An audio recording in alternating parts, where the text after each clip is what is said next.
Hello, welcome to Daily Wellbeing with Gemma. I've got a bit of a silly idea for you for the weekend, which is to go on an adventure, complete with treasure map.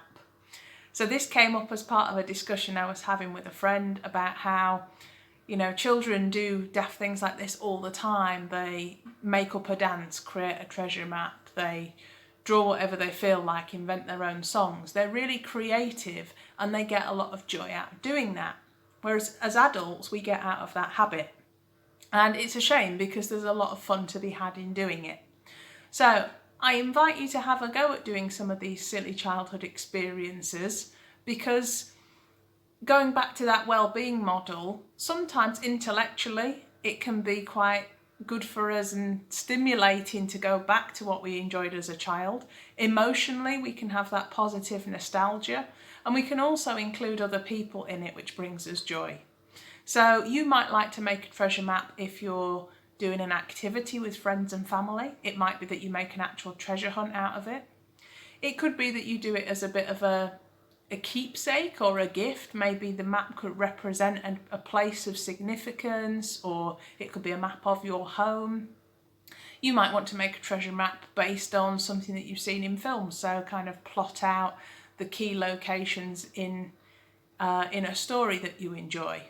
Or it might have no purpose whatsoever, it's just for the fun of making it, just to kind of surprise or confuse somebody, and that in itself is good for us, just to have those spontaneous moments.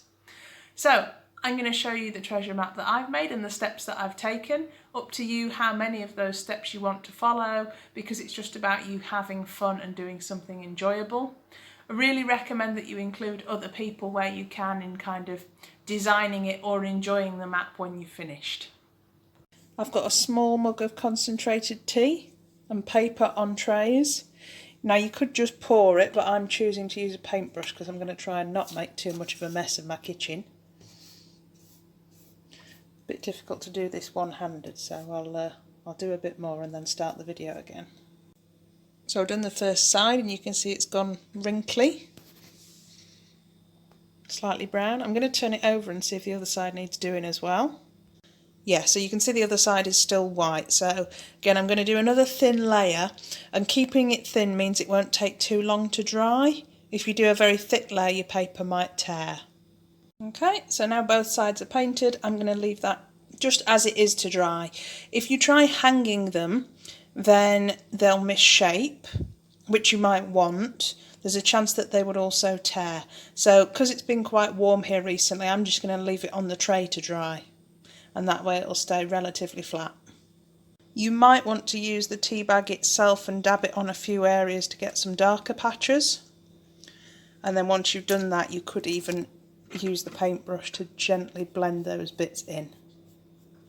So there's a couple of different ways you can go about doing it. So just being left out in the open air has dried it off, all the excess water's evaporated, and now you can see that this is a nice yellow colour. Once your map's dry, the next thing to do is look at the edges. So one option you could have is to use a pair of scissors to cut the edges in a rough way so it looks like an old map. You can rip it by hand, which leaves some nice frayed bits, although you can accidentally rip off more than you intend. If you want to be very traditional, you can be careful and use a lighter or a candle to burn the edges, but make sure that you're in a place that's, safe to do so. You won't want to do it directly underneath the smoke detector, and you want to make sure that you've got some kind of water, maybe the sink nearby, in case you have a problem. If you want that burnt edge effect without actually starting any fires, what you can do is use a brown pen to either cut or rip the edges and then draw along the side of it, and that gives you an old-fashioned look. So different ways of doing the edges, work out what works best for you, and then draw your treasure map.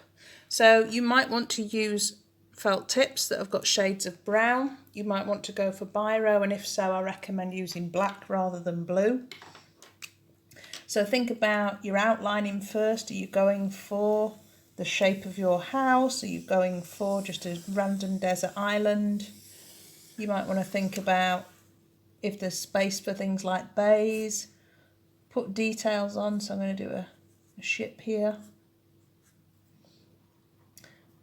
Adding landscape features, so you might do things like little trees. And you can do different shades, so I'm going to do, you know, tree bark in a separate colour to the tree branches.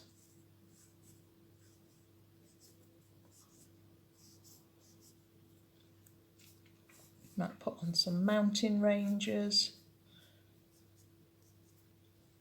And then obviously once you've got all your features, having a think about the path to whatever treasure it is. Now I'm just doing something a little bit random here just to give you an example, but if you wanted to go on a walk or a treasure hunt, you might want to think a little bit more specifically about that path. You might want to put clues and labels.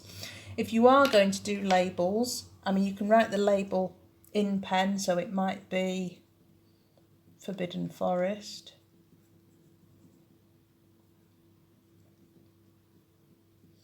And you could put it inside a little marker with frayed edges, a little bit like the shape of the map. Have it looking a bit like a scroll.